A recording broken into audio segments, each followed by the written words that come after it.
No resumo diário da novela Tieta, você verá: Perpétua acha que Arthurzinho foi até sua casa oferecer dinheiro para ela desistir da sua parte das terras de Mangue Seco, mas o rapaz avisa que só foi até a casa dela para lhe dar um conselho. Arrogante, o rapaz diz que é melhor ela não trocar o certo pelo duvidoso, pois não existe nenhuma garantia de que aquelas terras vão mesmo ser herdadas por Tonha. A bruaca quer saber como Arthurzinho tem tanta certeza do que está dizendo, e o infeliz responde: vocês são muito pequenos, Perpétua. Mas as pessoas que estão interessadas em Mangue Seco não. Você tem alguma ideia do que seja Abrascânio? A mulher não se faz de rogada e diz que, em função da grana alta que a empresa gastou na festa de Santana, ela faz uma ideia. Porém, desconfiada, a tribo Fu indaga mais um pouco e agora quer saber em nome de quem o filho do coronel foi procurá-la. Sem responder a pergunta, Arthurzinho dá mais um conselho e diz a Perpétua que é melhor ela se decidir logo. A morcegona resolve pedir conselhos ao falecido e o rapaz, embarcando na viagem da bruaca, manda ela avisar ao marido que ele está oferecendo $5.000 pela desistência dela em requerer sua parte na herança. E a mulher, depois de trocar um lero-lero com a foto do major, diz: Perpétua Batista Esteves não se vende nunca. Arthurzinho dobra a oferta e a mulher resolve perguntar se o moço sabe quanto está valendo o dólar naqueles dias. Aproveitando o repentino interesse da megera, o rapaz não responde, mas diz que aquele valor é muito mais do que ela iria receber na sua parte da herança. Perpétua decide aceitar a proposta, mas avisa que só vai desistir das terras de Mangue Seco quando receber o dinheiro. Mas Arthurzinho avisa que quer um documento assinado por ela, se comprometendo com o que os dois combinaram, pois não acredita na palavra dela, e diz que isso não é mais com ele, pois apenas foi ali para dar um conselho. O rapaz ainda avisa que Perpétua pode procurar o pessoal da Abrascânio imediatamente, pois eles estão prontos para fechar o negócio.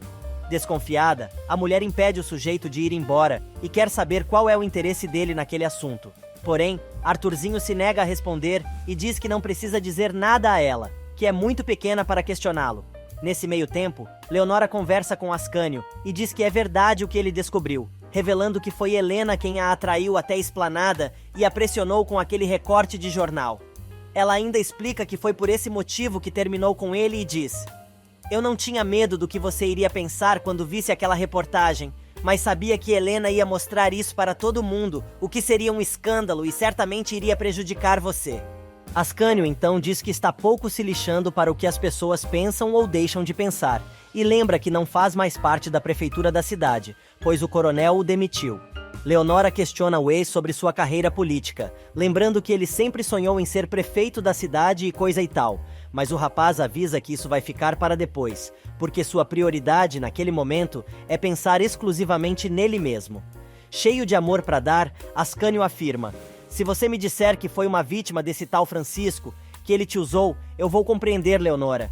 Será que você não entende? Para mim não mudou nada, eu continuo te amando. Surpresa com a declaração do moço, Leonora argumenta: mas acontece que parte do que te disse é verdade.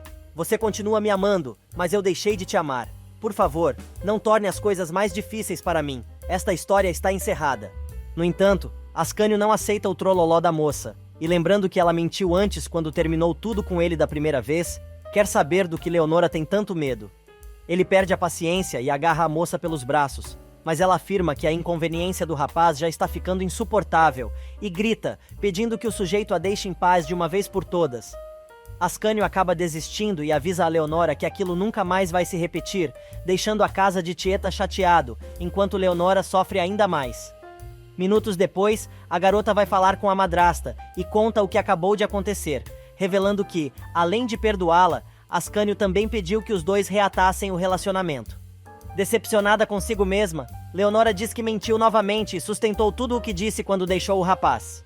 Tieta pergunta por que a moça fez isso, e ela explica que agora concorda com a madrasta, pois Ascânio descobriu apenas uma parte de seu passado pregresso e afirma que não aguenta mais ser atropelada pelas cagadas que fez anteriormente. A cabrona abraça a enteada, dizendo que ela começou a colocar a cabeça no lugar, mas Leonora confessa que doeu muito ter que resistir ao ex-namorado. Nesse meio tempo, os novos funcionários dos Correios da cidade ajudam Milu a levar Carmosina para casa. Imaculada se assusta com o estado da mulher e diz que ela está muito pálida, querendo saber o que aconteceu. Sem entrar em detalhes, Milu diz que a filha teve uma vertigem, mas já passou e manda todo mundo embora de sua casa, agradecendo a ajuda. Sozinha com a filha, a dona da pensão tenta descobrir há quanto tempo Carmosina está atrasada e a mulher diz não se lembrar muito bem, mas acha que faz uns 2 meses. Carmo não se conforma com a gravidez e chega até a duvidar da experiência da mãe no assunto, mas Milu lembra que foi parteira durante muitos anos. Enquanto isso, Tieta diz a Tonha que precisa sair para resolver algumas coisas, mas Arthurzinho aparece e diz a ela que é bom que a cabrona saia mesmo, pois a presença dela só atrapalha. Tieta começa a rir e enfrenta o arrogante, mas Tonha, vendo que coisa vai piorar, pede à amiga que pegue leve. Ela resolve sair, mas diz a Arthurzinho que os dois têm uma conversinha pendente. Sozinha com o namorado, a mãe de Elisa quer saber o que ele foi fazer ali, e o rapaz, galanteador, avisa que não consegue ficar mais de 24 horas longe dela. Porém, tem um assunto muito importante para tratar. Na casa de Ascânio, o rapaz mostra a Tieta o recorte de jornal. A mulher quer saber se foi Arthurzinho quem deu a reportagem a ele, e também sobre o que mais o filho de Tapitanga contou a respeito dela e de Leonora. Desconfiado, Ascânio pergunta se tem mais alguma coisa que ele devesse saber, e Tieta, saindo pela tangente, responde com outra pergunta, questionando o amigo se ele não se ligou que Arthurzinho continua o mesmo cafajeste de sempre. Irritado, o moço diz que só a recebeu em sua casa por causa da amizade dos dois, alegando que não está interessado em saber o que Arthurzinho é ou deixa de ser. Tieta lembra que tem mais alguém envolvida no rolo com Arthurzinho e afirma que vai ter uma conversa muito séria com Tonha sobre seu crush. E Timóteo D'Alembert, depois da experiência que teve com a mulher de branco, está simplesmente refastelado no sofá de casa, sonhando com a noitada. Elisa aparece e resolve dar um susto no ex gritando: "Você está pensando nas coisas que fez com a mulher de branco, Timóteo D'Alembert?" O cara pula do sofá e admite que era exatamente nisso que ele estava pensando. Furiosa, a moça manda o sujeito ir trabalhar, avisando que se ele continuar de bobeira no sofá, no final do mês não vai ter dinheiro para pagar as contas. Os dois discutem novamente até que Elisa joga na cara dele que é rica e não precisa trabalhar, ao contrário dele, que se não for para a loja, vai acabar falindo. Para completar, Elisa faz questão de deixar claro que não vai ajudar o ex-marido se isso acontecer, avisando que não vai emprestar nenhum tostão a ele. Mas, quando Timóteo vai embora, Elisa se senta no sofá e começa a abraçar as almofadas onde o rapaz estava deitado. Na pensão, Milu não consegue conter a felicidade de ter um netinho e coisa e tal. Furiosa, Carmosina afirma que a culpada daquela situação foi quem contratou Gladstone para fazer aquela sacanagem com ela e sai, afirmando que Tieta vai pagar muito caro pelo que fez. Nesse meio tempo, Tieta chega em casa e Cora conta que Tonha saiu com Arthurzinho e avisou que não tinha hora para voltar. A cabrona rindo comenta que, se o filho do coronel bobear, do jeito que Tonha está apaixonada, vai se mudar para a fazenda de Mala e Cuia. Mudando de assunto, a cabrona pergunta à empregada sobre Leonora, e Cora diz que ela também saiu e foi até a fonte. Tieta, então, decide dar uma descansada, mas alguém bate com força na porta e a empregada vai atender. É Carmosina que, furiosa, entra no recinto e, apontando o dedo para a cara da ex-amiga, diz: "Olha aqui, dona Tieta, agora é que eu não vou te perdoar nunca. Ouviu bem? Depois do que você fez comigo, depois da sujeira que você me fez." Tieta interrompe a mulher, dizendo que Gladstone já foi embora e já tá na hora dela começar a esquecer aquela história. Mas Carmo, ainda mais brava, confessa que jamais vai conseguir esquecer o sujeito, pois está esperando um filho dele. A cabrona chega a cair sentada no sofá com a bomba que Carmosina soltou e se dá conta que aquela foi a maior cagada que fez em sua vida. Tentando remediar a situação, Tieta abre um sorriso e diz à amiga que as duas vão ter que tomar cuidados especiais, pois a gravidez dela é de alto risco, avisando que ela precisa consultar o melhor especialista em Aracaju. Mas Carmosina, indignada, diz: "Agora imagine só, uma mulher na minha idade, uma funcionária pública, andando por aí de barrigão. E o pior é que eu não tenho nenhuma resposta satisfatória quando perguntarem quem é o pai." Tieta continua viajando na batatinha e diz que isso não importa, pois o que interessa é que a criança vai nascer forte e saudável, se tornando a alegria delas. Carmo continua reclamando e, para completar, comenta: "Se aquele desgraçado soubesse da falseta que me fez, a essa altura, estaria tirando a maior onda com a minha cara. O pior é que esse menino pode nascer parecido com ele. E aí sim, aí vou ficar louca. Aí não vou me perdoar nunca." Tieta cai na gargalhada e diz que isso seria o melhor que poderia acontecer, deixando Carmosina ainda mais brava. A mulher se levanta do sofá e, mais uma vez, apontando o dedo para a cara da amiga, responde: Vai rindo da desgraça alheia. Eu queria ver se fosse você que estivesse grávida de Ricardo. A cabrona fica sem graça, mas tenta mais uma vez ver o lado bom da situação e pergunta se Carmô não gostou de saber que vai ser mamãe. A mulher diz que odiou a ideia e se pudesse faria alguma coisa para evitar aquilo. Tieta aperta a amiga e quer saber o que ela seria capaz de fazer com o bebê. E Carmô desiste, afirmando que não seria capaz de fazer nada com a criança, pois quer aquele filho. E para selar de uma vez por todas aquela oportunidade que a vida está dando, a cabrona diz que o filho de Carmô já pode se gabar de ter duas mães, pois foi ela quem serviu de travesseiro para o casal, e diz que, de uma certa forma, foi ela quem ajudou a gerar aquele bebê. Carmozina acaba cedendo, e mesmo dizendo que não deveria perdoar Tieta, acaba fazendo as pazes com a amiga. Na pensão, Milu não consegue esconder sua felicidade e conta à Imaculada que vai ganhar um netinho. Do outro lado da pracinha, Tieta manda Carmô se preparar, pois sua gravidez vai causar um escândalo na cidade. A mulher deixa claro que está cagando e andando para a opinião do povo do Agreste. Entretanto, aproveita para perguntar por que a amiga não quis ter filhos. Tieta diz que teve que lutar para sobreviver desde muito cedo, e por isso, descartou a ideia de filhos e família, porém acabou se dando conta que seus planos não eram tão importantes, mas acabou deixando passar a oportunidade.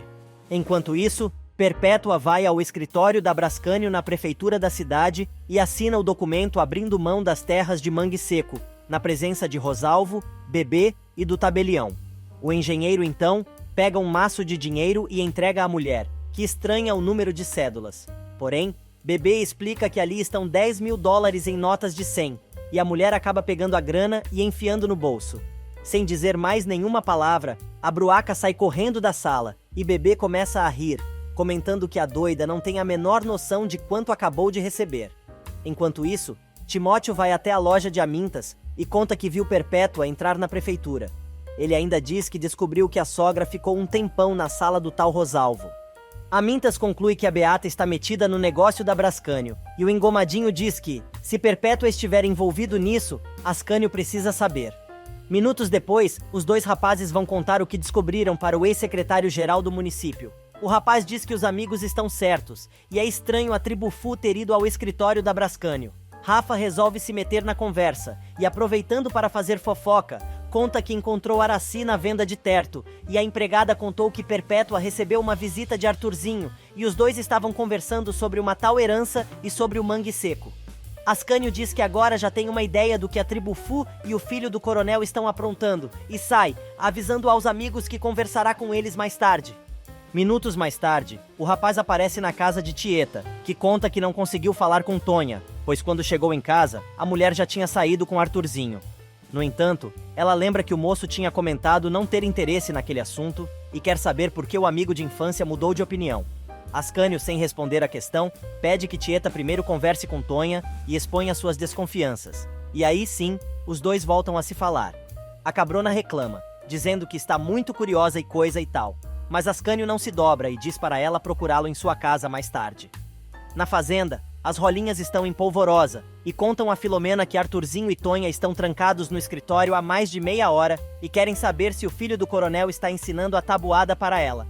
De repente, as moças notam que Filó está estranha e pergunta o que está acontecendo. A moça conta que Leôncio a pediu em casamento novamente e ela aceitou. As garotas pulam de felicidade, enquanto no escritório, Tonha está surpresa com o pedido de casamento de Arthurzinho e diz a ela que não sabe o que vai responder. O arrogante afirma que ela precisa apenas aceitar seu pedido ou recusá-lo. Mas Tonha diz que aquela não é uma decisão fácil, pois já foi casada uma vez e não quer repetir aquela experiência ruim. Arthurzinho se faz de ofendido e pergunta se a mulher está tentando compará-lo a Zé Esteves. Tonha fica ainda mais sem graça e tenta se explicar, dizendo que quando casou com o pai de Tieta, não sabia nada sobre ele. Arthurzinho aproveita o gancho e diz entender a situação, pois a moça também não sabe nada sobre ele, e diz que por causa disso, vai revelar o maior de seus segredos. Jogando pesado, o rapaz pergunta a Tonha se ela já ouviu falar em Mirko Stefano, e ela diz que sabe que o sujeito é o manda-chuva da Brascânio. Arthurzinho, então, conta que ele é o tal Mirko, um alto executivo da empresa. Nesse meio tempo, as rolinhas incentivam Filomena a aceitar o pedido de Leôncio, mas ela, com medo, pede que as moças falem baixo, pois o coronel pode escutar e acabar castigando ela. No escritório, Tonha chega a se sentar com o susto que tomou, mas escuta com atenção o que Arthurzinho tem a dizer. Ele conta que no dia do acidente, quando ela o encontrou nas dunas de Mangue Seco, não estava voltando à região para visitar o pai. Tonha quer saber o motivo de tanto segredo, já que o rapaz tinha afirmado que iria montar a fábrica pelo bem da cidade. Dando uma desculpa esfarrapada, sem perder a pose, Arthurzinho coloca a culpa de tudo na péssima relação que sempre teve com o coronel, por causa da morte de sua mãe, e explica que está esperando o momento certo para revelar a Tapitanga seu segredo. O moço ainda diz que está tentando achar uma forma de não ressuscitar os velhos traumas que existem entre ele e o coronel, afirmando que se isso acontecesse, a situação ficaria insustentável. Mesmo com toda a ladainha do rapaz, Tonha continua em dúvida e ele, aproveitando a situação, lembra que na noite anterior avisou que ela iria escutar muita coisa a seu respeito e por isso preferiu contar tudo a ela antes que fosse tarde demais. Para convencer a mulher, o infeliz ainda diz que queria dar a Tonha uma prova da sua sinceridade, afirmando que não consegue esconder nada dela. Olhando no fundo dos olhos da antiga namorada, Arthurzinho reforça seu pedido de casamento e a pressiona para dar uma resposta. Mas Tonha, dizendo que precisa pensar no assunto, pede ao rapaz que lhe dê um tempo e vai embora. Minutos depois, a mulher vai à casa da filha e pede a opinião de Elisa a respeito do assunto. A mocinha, toda empolgada, acha que a mãe deve aceitar se casar com Arthurzinho, pois é um cara bonito, rico, fino e educado, lembrando a Tonha que na vida o cavalo não passa encilhado 2 vezes. Porém, a mulher confessa que tem alguma coisa em Arthurzinho que a assusta. Elisa acha que a mãe se sente assim por não conhecer muito bem o rapaz e quer saber se ele não contou nada a ela. Sem responder à pergunta, a mulher diz que precisa pensar bem no assunto e a moça então aconselha a mãe, afirmando que ela precisa falar com Tieta. Tonha diz que vai fazer exatamente isso, mas pede à filha que não conte nada a ninguém por enquanto. Nesse meio tempo, Cosme aparece na igreja e Mariano fica feliz com a presença do rapaz, pois achou que ele tinha ido embora da cidade, depois do casamento. O padreco explica que ninguém pode deixar o agreste, pois Jairo saiu em lua de mel e não tinha transporte. O sacerdote então diz que estava saindo para dar novamente a extrema unção à dona Mariquita, e o seminarista vai com ele, para ajudar. No bar, Timóteo deixa claro com seus trejeitos, que até Jairo voltar para a cidade, ninguém sai e ninguém entra em Santana. Os 4 cavaleiros então decidem que, até lá, o melhor é encher a cara e relaxar. Ascânio observa que a ausência de Jairo acabou servindo para alguma coisa, e Osnar completa que o passeio do gordinho só serviu para inaugurar Sinira. Ascânio começa a rir e diz que não se trata disso, explicando que a ausência do gordinho mostrou o quanto ele é imprescindível na cidade, e por isso, quando for prefeito, vai tombar a Marinete como patrimônio turístico do município. Em Mangue Seco, Juraci faz a maior propaganda do empreendimento de Aida e diz a Laura e ao comandante que as mulheres vão conseguir cumprir o prazo da encomenda feita pelo irmão de Bebê. No meio da conversa, Dário acha uma maneira de se livrar da mulher e pergunta a ela onde estão suas luvas. Apavorada, Juraci resolve ir embora e chama a filha para ir junto, mas Laura não deixa e avisa que Silvana vai ficar com o casal por mais um tempinho. No galpão, Amorzinho está preocupada com o prazo para a entrega das roupas, mas Carol jura que vão conseguir, se ela não morrer de cansaço, é claro. Preocupada, a viúva diz à amiga que ela deveria descansar um pouco, mas a moça explica que não pode fazer isso por causa do trabalho e conta que naquela noite já tem programado suas tarefas e são muitas. Aida escuta a conversa das duas e resolve se meter, avisando Carolina que ela vai ter que descansar um pouco e conta que até levou alguém que vai ajudá-la nessa empreitada. Obviamente, quem aparece na porta é Osnar e pinta o clima. Perpétua vai até a pensão de Milu para avisar Ricardo que no dia seguinte, logo cedo, o tabelião estará na cidade com a procuração para o rapaz assinar. No meio da conversa, Imaculada aparece e a Bacalhau Seco resolve destratar a moça. Ela sai pisando duro e avisa ao filho que vai ter que ir embora porque aquele ambiente faz muito mal a ela. Tonha chega em casa toda animada, dizendo a Tieta que precisa conversar com ela sobre Arthurzinho. Mas a cabrona interrompe a amiga, avisando que vai falar primeiro e vai ser curta e grossa. Tieta então diz que Arthurzinho está mentindo para todo mundo, pois na verdade ele é Mirko Stefano, executivo da Bascânio. Rindo, a mulher conta que já sabia disso, pois o rapaz contou tudo a ela, no mesmo momento em que a pediu em casamento. A cara de Tieta é a melhor, sabendo que o camarada não vale nada. Um parênteses. Hoje em dia não dá nem pra dizer que o sujeito não vale um ovo. pois o ovo tá caro, a beça é Dona Márcia? Continuando, Tieta, que já estava esperando mais uma de Arthurzinho, decide perguntar a Tonha qual foi a resposta que ela deu ao crush, e a mulher, totalmente ingênua, responde que disse ao rapaz que precisava pensar sobre o assunto, pois queria consultar algumas pessoas.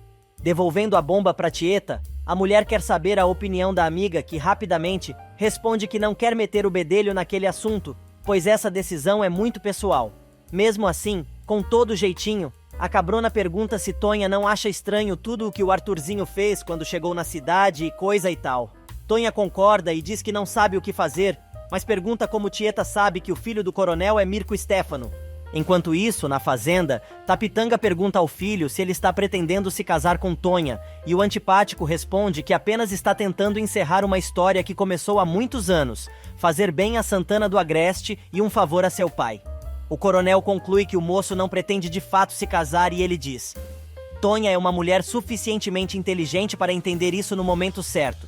Tapitanga, orgulhoso das falcatruas do filho, diz que ele saiu melhor que a encomenda, e lembra que Arthurzinho já era assim desde criança. Nesse meio tempo, na cidade, Tonha continua tentando ver o lado bom do filho do coronel, e Tieta, preocupada, diz que talvez a mulher não esteja preparada para lidar com canalhas como o filho de Tapitanga. Mas Tonha se defende e diz que aprendeu com Ninete que gente como o rapaz é acostumada a jogar. Tieta então comenta que, se o cara joga com a vida como ela está dizendo, como vai saber se ele também não está jogando com ela? Tonha se assusta, e Tieta pede à amiga que pense bem antes de tomar uma decisão, e a mulher pede à amiga que as duas continuem amigas, mesmo se ela decidir aceitar o pedido de casamento. Enquanto isso, em seu quarto, Perpétua, que espalhou os dólares que recebeu sobre a cama, se embala feito uma retardada, admirando sua proeza. Amorzinho aparece de surpresa e a bruaca trata de esconder o dinheiro antes de deixar a moça entrar. Grossa como sempre, a bruaca quer saber o que a bordadeira quer, pois ela não é mais sua amiga, já que resolveu virar a casaca e se uniu à banda podre da cidade. Amorzinho então conta que soube da visita de Arthurzinho e quer saber o que o rapaz queria. Perpétua responde que o assunto não é do interesse da bordadeira e diz: é melhor você parar de meter esse nariz de abelhuda nos meus assuntos. Você fica aí com essa cara de songamonga, querendo saber das minhas particularidades, pra sair contando pra todo mundo. Amorzinho fica brava e grita que não é igual a Megera, mas ela remenda a frase e diz que isso é verdade, pois é uma mulher decente, credora dos seus deveres cristãos, enquanto a bordadeira anda por aí, de chamego com uma descasada e com uma teuda e manteuda. Perpétua acaba expulsando a moça e diz para ela procurar suas novas amigas, pois elas se merecem. Sozinha novamente em seu quarto, a Tribufu pega os dólares e, feliz da vida, joga as notas novamente em cima da cama. Na igreja, Ricardo conta a Padre Mariano e Cosme sobre a procuração que Perpétua quer que ele assine, e o seminarista pergunta ao amigo sobre o que, exatamente, é o tal documento. O rapaz explica que a mãe quer vender a casa que seu pai deixou de herança, e para não haver problema legal, a mãe pediu a ele que assinasse o papel, dando plenos poderes a ela. Desconfiado, Mariano diz a Ricardo que ele deve pedir mais detalhes, antes de assinar o documento, alegando que todo mundo sabe como Perpétua é.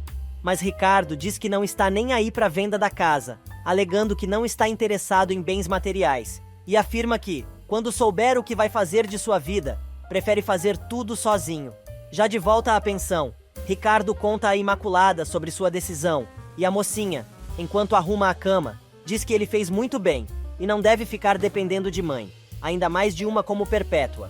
Imaculada aproveita para reclamar da mulher, dizendo que Perpétua sempre a humilha, e já a expulsou de sua casa várias vezes. Ricardo, então, avisa que vai ter uma conversa com a mãe sobre isso, mas Imaculada, se ajoelhando aos pés do rapaz, pede a ele que não entre em atrito com a megera. O rapaz acaba pegando na mão da mocinha, que se assusta e diz que precisa cuidar de seu serviço, indo embora.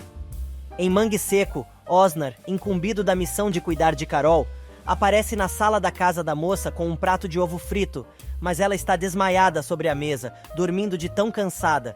O rapaz pega Júnior no colo e diz ao menino que ele precisa jantar e dormir, pois depois vai cuidar da mãe dele e colocá-la para descansar também. Alguns momentos mais tarde, Osnar, com todo o carinho, coloca Carol na cama e se senta na poltrona, velando o sono da moça. O dia amanhece, Carol acorda. Ela se assusta ao ver Osnar e pergunta como foi parar na cama. O rapaz explica que foi ele quem a acomodou e ainda diz que trocou a roupa da moça, para que ela ficasse mais confortável. Vendo que está atrasada para o serviço, Carol pula da cama e diz que ainda precisa preparar o café para o filho, mas o rapaz avisa que ela não precisa se preocupar com nada, prometendo levar Júnior para a cidade, mais tarde. No bar de Chalita, Amintas conta a Timóteo que Osnar voltou a fazer suas visitas a Mangue Seco e diz que ele desceu o rio acompanhado por Carolina. Timóteo, por sua vez, diz que Osnar acompanhou a moça por ser enxerido, pois tem certeza que a costureira não quer mais saber dele. Amintas resolve pegar no pé do amigo e diz que ele também andou ciscando naquele terreiro, mas Timóteo fica indignado e diz que o rapaz só vê maldade em tudo. Carol chega correndo ao galpão, pedindo desculpas por seu atraso, mas Aida está interessada em saber de Osnar. Encantada, a moça conta que o rapaz a tratou com todo o carinho e respeito, e se está ali de pé é por causa dele, que inclusive se prontificou a cuidar de Juninho. Rindo, Aida diz que, se a moça gosta tanto do rapaz assim, está chegando a hora dos dois terem uma conversa séria.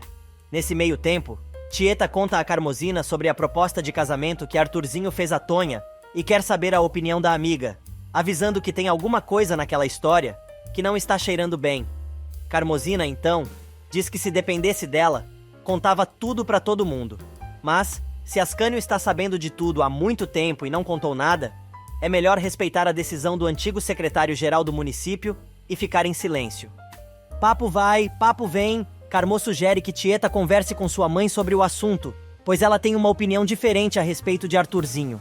Minutos depois, na pensão, Milu conta a Tieta e Carmosina sobre o passado do filho do coronel, enquanto assassina um repolho. Ela diz que o moço sempre foi motivo de desgosto dos pais, mas o pior foi no dia em que Mirandinha fez a besteira de tomar formicida, e a culpa foi de Arthurzinho, contando. O infeliz fez a coisa de uma tal maneira, que o coronel pensa até hoje que a culpa foi dele. Tieta fica passada com o que acabou de ouvir e pede a Milu que conte a história direito. Milu se recusa e diz que já falou demais, mas a cabrona argumenta que precisa ter uma arma contra Arthurzinho caso ela precise usar. A dona da pensão explica que prometeu a Mirandinha no dia de sua morte que não comentaria sobre o que sabe com ninguém, e por isso, não pode quebrar seu juramento, mesmo que seja para ajudar a derrubar Arthurzinho. De volta à sua casa, Tieta confessa a Leonora que está muito preocupada com Tonha, pois não incentivou a mulher a dar o rabisteco, para depois cair numa esparrela e ser infeliz. Leonora, entretanto, argumenta que agora, a madrasta não pode simplesmente dizer a Tonha que Arthurzinho não presta, sem apresentar um motivo convincente. A mocinha diz ainda que o canalha armou para Ascânio, pois a demissão dele da prefeitura foi obra do infeliz. De repente, Tieta se lembra que ficou de conversar com seu amigo de infância, depois do papo com Tonha, e talvez ele saiba de alguma coisa que possa esclarecer a situação. Segundos mais tarde, Tieta conta a Ascânio sobre Tonha e Arthurzinho. Rindo, o rapaz responde. Então Arthurzinho abriu o jogo e pediu a mão de Tonha em casamento. Eu não tenho a menor dúvida, Tieta. Eles estão armando um golpe pra cima dela, e Arthurzinho é parte importante nisso aí. Por acaso eles falaram em um decreto de desapropriação de Mangue Seco? Tieta fica surpresa com a notícia, e Ascânio, então, explica que os amigos do coronel e Arthurzinho, mancomunados, seguiram os caminhos legais e decretaram a desapropriação do lugar, em bem da utilidade pública, mas fizeram tudo isso na moita. Ascânio diz ainda que não sabia disso até ser demitido da prefeitura, e conta que também está sabendo que o bando fez um acordo secreto com Perpétua, para ela não recorrer do decreto. O queixo de Tieta cai. Ela diz que precisam fazer alguma coisa sobre aquela situação, e Ascânio revela que já fez, mas conta que Mangue Seco ainda não tem um herdeiro legal, pois precisa ser citado por edital. Ele ainda conta que o decreto sobre a desapropriação deveria ser publicado no Diário Oficial ainda naquele dia, porém tomou suas providências para que isso não acontecesse, pois assim conseguiu mais tempo para se mexer. Tieta então completa o raciocínio e diz que Arthurzinho, apesar de demonstrar seu interesse por Tonha, não disse a ela sobre a desapropriação. Obviamente, Ascânio conclui que aí tem uma arapuca, a não ser que Tonha também esteja escondendo algum segredo. Furiosa, Tieta diz que a mulher pode mesmo estar escondendo alguma coisa e promete ao amigo que vai descobrir tudo. Com o pé que é um leque em dia de vento, Tieta atravessa a cidade e chega em casa em segundos. Ela pergunta a Tonha se Arthurzinho contou a ela sobre a desapropriação de Mangue Seco. Assustada, a mulher diz que não, e Tieta aproveita para mandar a amiga questionar o noivo sobre o assunto e perguntar por que ele guardou segredo sobre isso. A cabrona diz ainda que talvez a resposta do rapaz a ajude a decidir se vai ou não se casar com ele. Tonha sai correndo e Leonora aparece na sala. Tieta é obrigada a admitir que sabe que a mocinha ouviu toda a conversa e, por isso, não vai se dar ao trabalho de contar tudo de novo, porém pergunta qual a opinião da moça. Leonora diz que se Arthurzinho conseguir se livrar daquele BO, é porque ele é realmente muito perigoso. Na fazenda, o infeliz volta a bater na mesma tecla e diz a Tonha que tinha avisado a ela que a mulher iria ouvir muitas respostas a seu respeito. Mas Tonha não se contenta com a resposta e aperta o cara dizendo: "Você há de concordar comigo que essa história está muito esquisita. Se você me pediu em casamento e você, pessoalmente, através da sua fábrica, quer comprar as minhas terras, por que você não me contou?" Arthurzinho responde que existem duas razões que justificam sua atitude e explica. A primeira é que este assunto está sendo conduzido pelo coronel, que por acaso é o prefeito da cidade e uma pessoa a quem ele não quer causar mais desgosto. O rapaz ainda diz que, em segundo lugar, é que Mangue Seco não é nada diante do que ele está oferecendo. O nojento muda para o modo vítima e diz: "Tonha, eu estou te oferecendo o mundo e você fica aí dando ouvidos à Tieta sobre uma herança que você nem sequer sabe se vai receber." Agoniada, Tonha diz que não sabe o que fazer, mas o cara aperta a corda e lembra que a mulher que ela jurou não traí-lo. Na cidade, Elisa vai ao escritório da Brascânio conversar com Rosalvo, que na maior cara de pau, pergunta à moça como a mãe dela tem passado. Sem graça, Elisa diz que a mulher está bem. O engenheiro continua falando sobre Tonha e coisa e tal, até que pergunta a Elisa se ela sabe onde a mãe está. Indignada, a moça diz não estar entendendo o papo mole do sujeito, pois ela foi ali visitá-lo, mas o cara só quer falar de Tonha. O cara pede desculpas e tenta se explicar, mas a moça, danada da vida, esclarece o babado e diz: "Olha aqui, seu Rosalvo, o senhor guarde suas perguntas para quando encontrar minha mãe, apesar de que eu acho que ela não vai se dar ao trabalho de lhe responder. Acho muito difícil, Vici." E vai embora, pisando grosso. Bebê aproveita que está sozinha com o colega de trabalho e aconselha o sujeito a ter mais cuidado com o que fala sobre Tonha, pois ela teve um caso com Mirko há muitos anos, e parece que os dois resolveram recuperar o tempo perdido. Tonha chega em casa com a maior carantonha, e Tieta conclui que Arthurzinho passou a conversa nela novamente. A mulher, angustiada, diz que a coisa é muito complicada, e lembra que sua vida era simples, pois o máximo que tinha que fazer era evitar que Zé Esteves não sentasse seu cajado nela. Tieta diz então que talvez fosse bom que a amiga conversasse com Perpétua. Tonha fica brava e pergunta se a mulher está mandando ela tomar conselhos daquele bacalhau seco. A cabrona esclarece que só mandou a amiga conversar com a bruaca e lembra que ela estava de olho numa parte da herança, alegando que tinha direitos. Tieta diz ainda que gostaria de saber por que a irmã mudou de ideia tão de repente e manda Tonha descobrir o motivo. Mais uma vez, a mulher faz o que a cabrona manda e vai falar com Perpétua, que explica: "Ô, Tonha, mas a resposta é simples demais. Depois de conversar com o falecido e me aconselhar algumas vezes com Deus, cheguei à conclusão que estava sendo injusta contigo." Tonha acha estranha a explicação de Perpétua, mas a mulher manda um enrolation de um embromation e diz: "É que afinal de contas, você só ficou sabendo agora dessa herança, depois da morte de meu pai. E eu me lembro que quando meu pai morreu, eu disse pra você que a partir daquele momento, não existia mais nenhum laço entre nós. Então como é que eu posso cobrar uma coisa de uma parte de uma coisa que é somente sua?" Boquiaberta, Tonha diz que não está acreditando no que está ouvindo, mas Perpétua faz questão de frisar que está sendo sincera, apesar de ter alguns momentos em que ainda vacila sobre sua decisão.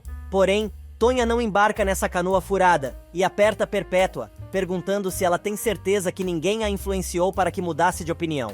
A tribo Fu insiste em afirmar que só teve a influência do falecido Major e Deus, como já tinha mencionado antes. Momentos mais tarde, Tonha conta a Tieta a conversa que teve com Perpétua e ainda diz que acreditou na mulher. Tieta quase tem um piriri e diz que a amiga está cega demais, pois está na cara que a Bruaca e Arthurzinho estão de conluio, e isso não pode ser boa coisa. Tonha fica triste e pede a Tieta que não a trate como criança, pois era assim que se sentia quando era casada com Zé Esteves, e lembra que foi a cabrona quem a incentivou a crescer, porém só pode fazer isso se puder tomar suas próprias decisões.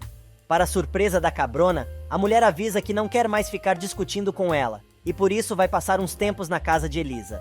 Tieta, sem ter mais argumentos, aceita a condição da amiga. mas avisa que nunca mais vai se meter no assunto chamado Arthurzinho do pai. Em Mangue Seco, Laura diz ao marido que ele não pode passar o dia todo na rede tão chateado. Ele diz que está na maior bobeira, e a mulher avisa que é melhor ele se animar e fazer alguma coisa, ou vai chamar Silvana. O cara pula da rede imediatamente, respondendo que não precisa, pois já sabe o que vai fazer e diz que vai mergulhar. Nesse meio tempo, Silvana avisa a mãe que vai à casa do comandante, mas Juraci não gosta nada. A moça sai assim mesmo, e segundos depois já está na vizinha. Laura avisa que deu um jeito do marido sair, pois sabia que a moça iria à sua casa, e diz que está precisando ter um particular com ela. A mulher explica que o assunto é sobre o que ela e Dário vão fazer naquela noite, e Silvana se assusta. Porém, Laura diz: "Não precisa fazer essa cara de chocada. Não era isso que você queria? Agora, não precisa dizer nada porque eu vou te explicar tudinho." Leonora pergunta a Tieta se ela foi sincera na promessa que fez a Tonha e a mulher diz que foi, mas também não foi. Ela explica que mesmo que não se meta no namoro da amiga, vai ficar de olho no Arthurzinho do pai. Mudando de assunto, a Cabrona diz à enteada que vai ter que levar Carmosina a um ginecologista em Aracaju, pois a gravidez dela é de alto risco. Nesse meio tempo, Ricardo assina a tal procuração dando plenos poderes à mãe e diz a ela que a mulher pode fazer o que bem quiser. Perpétua deixa claro que vai cuidar muito bem dos interesses do filho e o rapaz vai embora. Marcolino pede ao tabelião que providencie 3 cópias do documento e depois resolve perguntar a Perpétua se ela desistiu mesmo de sua parte na herança. A mulher diz que sim, pois foi influenciada pelas opiniões de Deus e do falecido. O advogado vai direto contar a Modesto sobre a conversa que teve com a tribo Fu e os dois começam a rir, mas de repente, o dono do curtume pergunta ao amigo por que os dois estão rindo e lembra: "Não vejo motivo para rir, pois a tribo Fu sozinha ganhou mais do que eu e você nessa história toda." Marcolino tenta tirar o seu da reta, dizendo que fez tudo o que foi possível, mas se ele não está satisfeito, que reclame com Arthurzinho ou com o coronel. Modesto reclama que Tapitanga não chama os amigos para mais nada, e o advogado lembra que o coronel deixou claro isso, quando disse que Arthurzinho estava ajudando a gerenciar os negócios. Marcolino comenta que espera que o moço não fique muito tempo na cidade, e Modesto pergunta ao amigo se não seria melhor os dois providenciarem a partida do rapaz. Nesse meio tempo, Imaculada vai ver Letícia e diz à menina que precisa contar a ela um segredo, ou vai acabar explodindo. A garota explica que gosta muito de um rapaz, mas ele não sabe disso e não sabe o que fazer para que o cara perceba. Letícia diz à amiga que vai ajudá-la, mas quer saber de quem a moça está falando, e Imaculada revela que seu grande amor é Ricardo. Leonora vai ao correio despachar uma carta de Tieta para Ninete, e Carmô pergunta se a procuradora de sua amiga tem algum contato com Gladstone. A moça diz que não sabe, mas acha que Ninete e Gladstone nunca foram apresentados um ao outro. E enquanto Tieta manda Cora chamar Osnar, Tonha chega de mala e cuia à casa de Elisa, avisando que foi passar uns dias com o casal. Os dois se entreolham e a mulher fica desconfiada, mas Timóteo toma a frente e diz que a sogra é muito bem-vinda. Ele pergunta onde a mulher pretende dormir e ela diz que é no sofá da sala. Timóteo e Elisa tentam disfarçar o incômodo, porém Tonha avisa que já percebeu que tem algo errado e eles vão explicar o que está acontecendo. Osnar chega à casa de Tieta e ela revela que está querendo se entender com ele de uma vez, para o desespero do sujeito.